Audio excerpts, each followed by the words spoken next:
Anyways, this is real power move stuff. You could not write this insanity if you tried. It would be unbelievable in Hollywood. It would not fly in a Hollywood writer's room.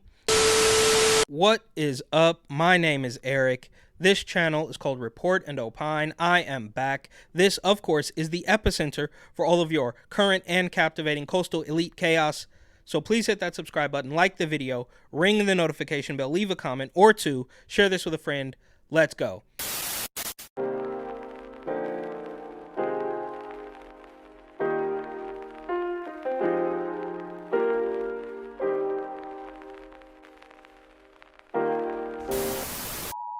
So the MTA out in New York at almost the exact same time as California's Bay Area Rapid Transit System, or BART, have installed new gates to combat fare evasion. And because, just like with everything, they do these things at the exact same time, going all the way back to initial lockdown, hospital ships, mask and vax requirements, they are in lockstep. This is not a conspiracy theory. They do nearly the exact same thing at nearly the exact same time in an effort to destroy their cities, point the finger, ask for more money. They repeat this until the cities that they are in control of have become hollowed out shells of what they once were, and people start to call them dystopian nightmare hellscapes, but they keep doing it anyways, and anybody who is not on board can kick rocks because they have people to traffic. But anyways, these new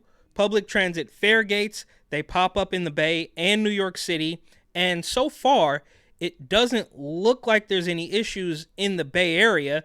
Of course, people are complaining a little bit because I guess they have to pay, so it's working. But let's take a look at what's happening in New York. Waving one's hand over an ill-placed sensor is all that's needed to get past a new set of $700,000 subway gates the MTA is testing to crack down on fare beating. The simple hack, first exposed in a TikTok video, was replicated by the Post this week, proving how embarrassingly easy it is to defeat the Metropolitan Transportation Authority's shiny new line of defense against turnstile jumpers. In the video, posted by a user named KingSpider, a man walks up to the gates at the Sutphin Boulevard Archer Avenue station in Queens, then leans over the paddles of a neighboring gate and waves his hand over the exit sensor. The doors fling open, letting him saunter through as if that's how it was supposed to work. But there was another flaw, as Post reporters discovered, namely that the doors stay open for about 5 seconds, giving fare beaters plenty of time to scurry through on the heels of paying customers. This happened several times at the Queens station, as did people going through in pairs with only a single ticket swipe. So, for the low price of $700,000 per station, you can get gates that do not work. And again, I don't think this is just sheer incompetence. There's no way you spend that kind of money, you highlight that problem, you install these new things, and they just don't work for multiple reasons. Anyways, in the Bay Area, even though the new gates are open here at West Oakland to riders, the fact is BART still has them under test. And one of the things they're going to learn how well or how poorly potential fare evaders do when they try to skip by the system. I take BART to work every day. I see people just jump over all the time. So, everybody should pay their fair share, I think. Pay your fair share. Pay your fair share. Pay your fair share. And right now, many of them are paying virtually nothing. Anyone who has paid money to, pay for others who are literally just stealing from the system. But some fare payers don't like the new gates. If I didn't have to take BART in order to go to work, I would have protested this whole situation because it's extremely unfair for people who simply can't afford to get to where they need to get to. she's mad. She would have protested. She doesn't even understand that. I mean, she says, if I didn't have to use this, I would protest. It makes no sense. This doesn't make any sense. She's angry that she has to pay to use a system that's provided to her. Now, you can talk about taxes or whatever, but it's all irrelevant because she wants to take this every single day and is mad that they're making a tiny effort to stop people from hopping the turnstile or whatever it is. So out in New York, it took them only a couple days to figure out how to beat this system. We're learning. and I'm learning with our customers. Kumel Arroyo is the MTA's Chief Accessibility Officer and Senior Advisor to the MTA Chairman. I wanted to see how the customers were going to utilize that gate, good and bad. Then out of New York, there was also the huge story of the tunnels, which you're supposed to just ignore, I suppose. Don't be a noticer. I mean, isn't that a little racist? If I like their race, how can that be racist? We're kind of doing a war right now, so you better pick a side, and you are either for these weird underground tunnels or blocking up traffic, so lose-lose for you. Also out of New York, and perhaps most importantly, so keep in mind this is all sort of happening at the same time, but migrants placed in school forces remote learning for students. So this is all absolutely insane on the surface. But what I think is the worst part, and I don't see many people talking about, is the idea that the children, the students of the school, were placed into remote learning. And if this isn't a slippery slope, I don't know what is, right? I mean, remote learning didn't even exist until 2020 at its very best. But now we have to do it because the asylum seekers are cold. There's been a steady rise in the flow of migrants from the southern border each year, with more than 2.4 million migrants arriving on U.S. soil in 2023. And if that's any indication of what this year will bring, that sustainable solution can't come fast enough. Joining us now to discuss is New York City Council member Joanne Ariola and Madison High School parent Tatiana Lerner. Great to have you both here. Tatiana, when did you get word that your child was not going to go to school today and would have to learn remote on Zoom, I'm assuming? It was in parts. Around 1 o'clock, we knew that the migrants are coming to school, and we were told that they're going to be gone before the school will start today. Around 7 o'clock in the Zoom meeting, the principal of the school informed us that she pushed for the remote learning. We really appreciate her doing that. But there was no remote learning today. No teachers show up. There was nothing. So school didn't happen. No. There was a link. Some parents told us that the teachers show up, said good morning, left the instructions and left. My son's first 3 teachers did not even show up to the link, to the Zoom link. So, Council member, no, how is nothing. this happening? How is this happening that kids missed school today? Migrants are being given priority over kids whose parents, like Tatiana, work here and pay taxes. This has been an ill-conceived plan from the moment that migrants were placed at Floyd Bennett Field. We knew that this would happen. So shout out this woman. I guess she does have a little bit of an accent, which leads me to believe that she might be an actual immigrant, not an illegal alien that had been flooding the entire country. But she said the kids were forced into remote learning, which was created under the false pretense of Rona, and then the teachers didn't even show up. And I can also assume that many of the students didn't show up either. From The Hill, AI-powered misinformation poses largest short-term global threat. World Economic Forum. So how is this possible, right? You guys did the programming. You programmed it wrong.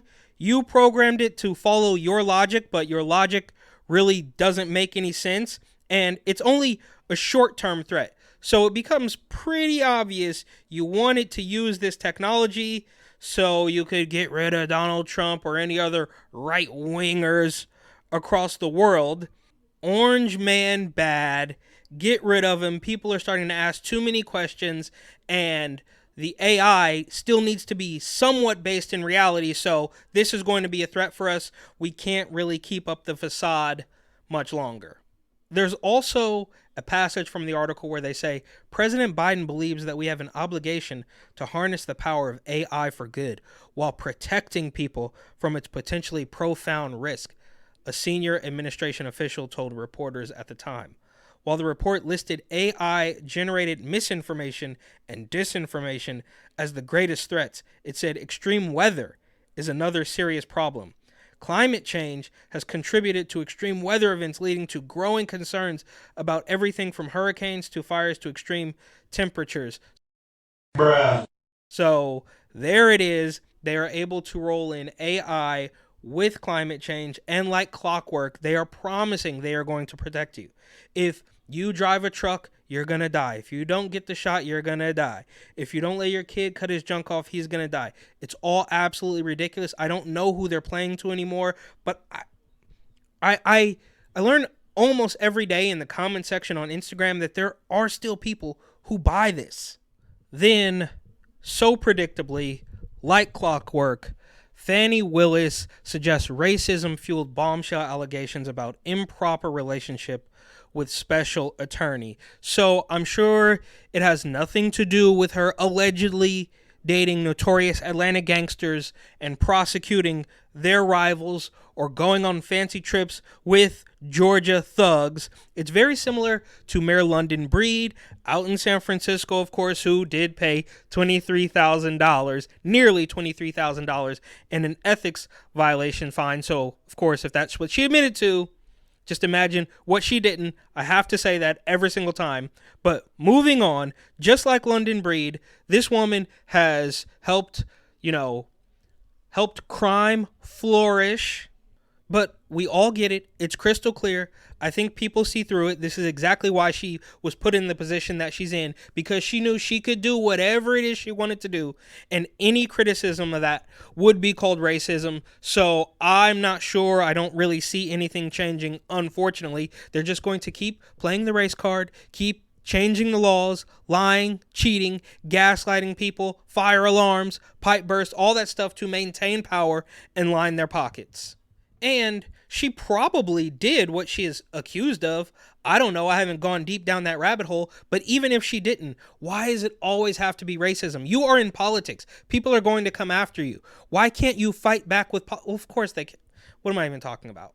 I'm triggered. Then the marketing genius that is Angela Rye from Page 6, Chris Cuomo called humiliated CNN staffer Tinsel crotch, and she claims network axed her after confronting him.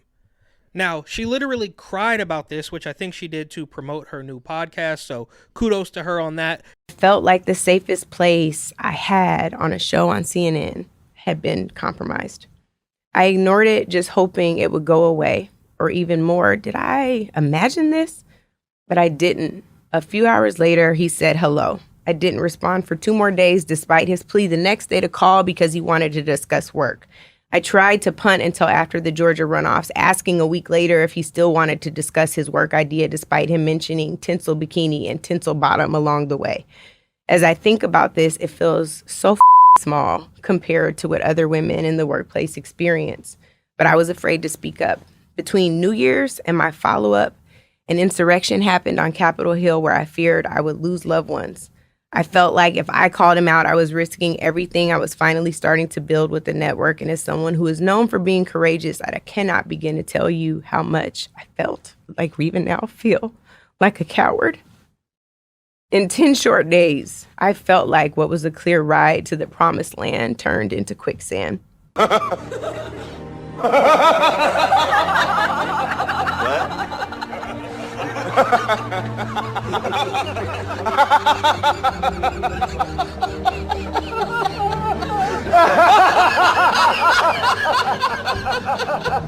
That's fine, but let's remember, this is a woman that was basically made famous by crying.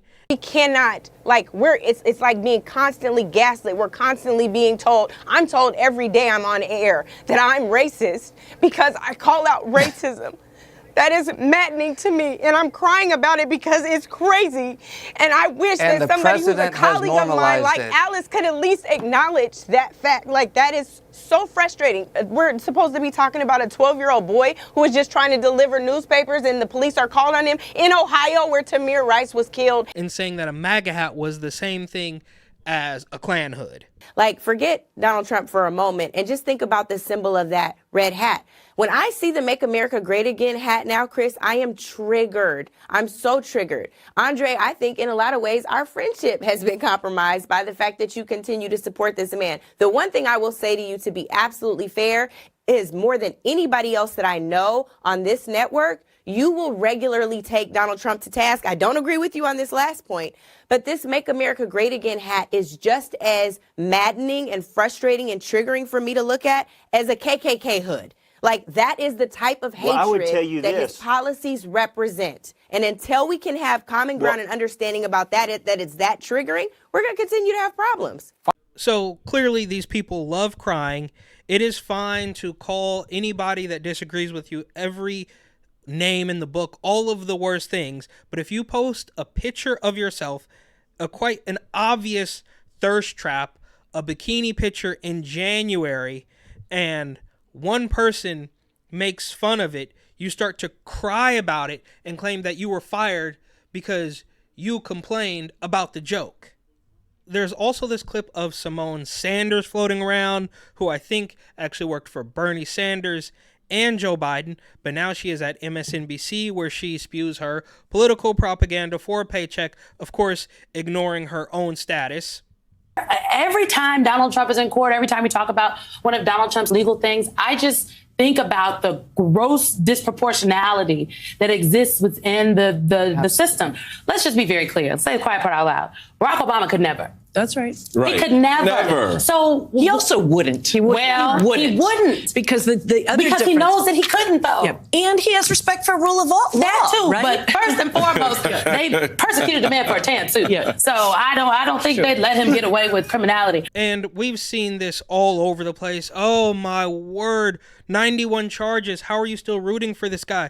We've tried everything outside of assassination. I mean, you gotta appreciate the commitment to the agenda, no matter how insane it is. They stick with it, and the further it flies in the face of reality, the more steadfast they are in promoting it.